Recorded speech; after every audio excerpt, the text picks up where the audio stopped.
मियाँ बीवी के मामले में ना घर की दीवारों को भी खामोश रहना चाहिए। ये एक बहुत पुरानी कहावत है और ये कहावत से जुड़ी एक बहुत पुरानी बात मुझे याद आ गई।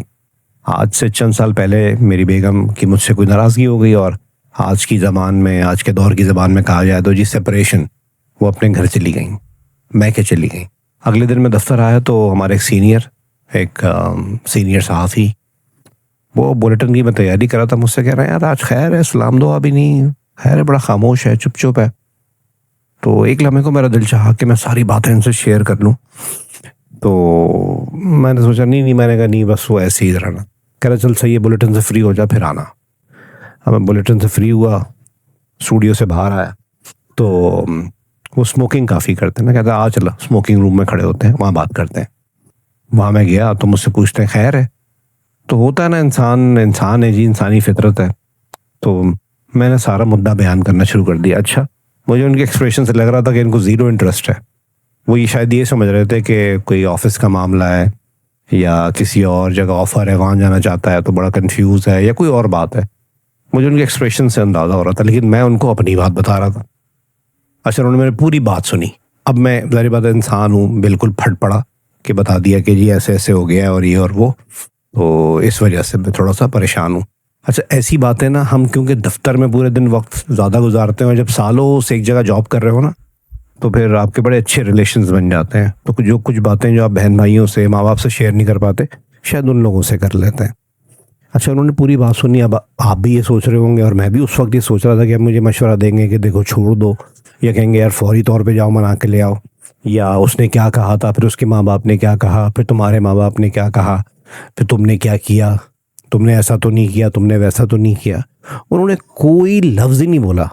नहीं, मुझे उस वक्त तो इंसल्ट फील हुई। उन्होंने सिगरेट बुझाई, कहता चलो अगला बुलेटिन, उसकी मीटिंग है, उसके लिए बस उसकी तैयारी वारी करो। मैंने बोला यार इस बंदे ने ना कोई मशवरा दिया, ना तनकीद की, ना मुझे कोई आगे का लाहेमल बताया, तो पूरी बात क्यों पूछी थी। बड़ा मुझे गुस्सा आया।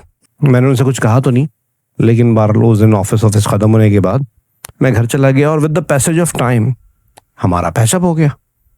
हम नॉर्मल ज़िंदगी जी रहे हैं और आज तक जी रहे हैं। कुछ सुन कुछ अनकही बातें होती हैं, तो उनके उस रवैये में वो तो ना बड़े अपने अंदाज से समझाते हैं।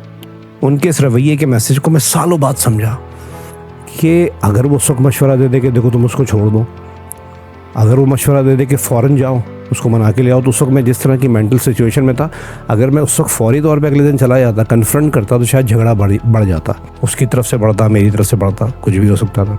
या मुझे कोई वो ऐसी लाइन देते तो मैं ज़िंदगी भर मियाँ बीवी के रिलेशन को चलाने की सलाहियत अपने अंदर पैदा ही नहीं कर पाता। मुझे हमेशा दूसरों का सहारा चाहिए होता। उनके उस रवैये ने मुझे उस वक्त सिखाया कि मियाँ बीवी के मामले में खामोश रहना चाहिए।